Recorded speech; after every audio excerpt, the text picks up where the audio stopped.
కొన్ని నెలల క్రితం తమ ప్రాంతంలో అభివృద్ధి పనుల నిమిత్తం ₹1 కోటి నిధులు కేటాయించామని ప్రకటించి నేటి వరకు ఒక్క అభివృద్ధి పని కూడా చేపట్టకపోవడంతో ఆంతర్యమేంటని పిఠాపురం పట్టణం అగ్రహారం ప్రాంత 1-30 వార్డుల ప్రజలు పిఠాపురం మున్సిపల్ అధికారులను నిలదీశారు. ఈ నేపథ్యంలో వారంతా పిఠాపురం మున్సిపల్ కార్యాలయం ఎదుట నిరసన చేపట్టారు. అనంతరం తమ ప్రాంతంలో అభివృద్ధి పనులు వెంటనే చేపట్టాలని మున్సిపల్ కమిషనర్ నామా కనకారావుకు వినతి పత్రం అందజేశారు. అలాగే కార్యాలయం ఆవరణలో ఉన్న డాక్టర్ బిఆర్ అంబేద్కర్ విగ్రహానికి కూడా వినతి పత్రం అందజేశారు. ఈ సందర్భంగా కుమార్ మీడియాతో మాట్లాడారు. కార్యక్రమంలో వజ్రపు వీరేష్, బత్తిన రాజశేఖర్, వజ్రపు బాబీ, చింతా అప్పారావు తదితరులు పాల్గొన్నారు.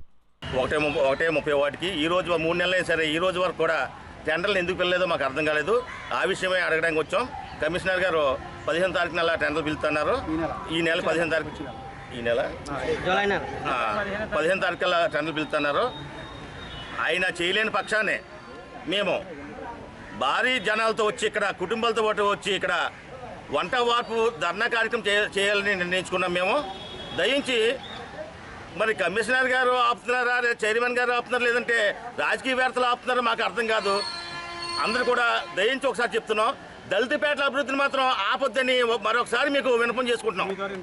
మరి కమల గురించి కూడా అడగడానికి కానీ ఈ రోజున మేము వచ్చాం.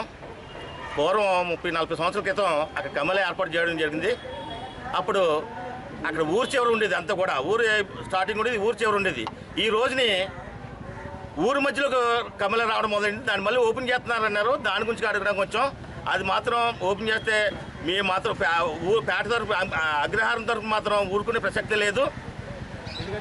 ఎందుకంటే దానివల్ల అనేకమైన జబ్బులు రావడానికి, పేటకి జబ్బులు రావడానికి ఆవిష్కారం ఉంది. దానివల్ల అది ఆయన కూడా స్పందించారు. వేరే స్థలం చూసి అక్కడ మారుతున్నారు. కాబట్టి కాలుష్యం లేకుండా పేట అభివృద్ధి గురించి చేయవలసిందా మీకు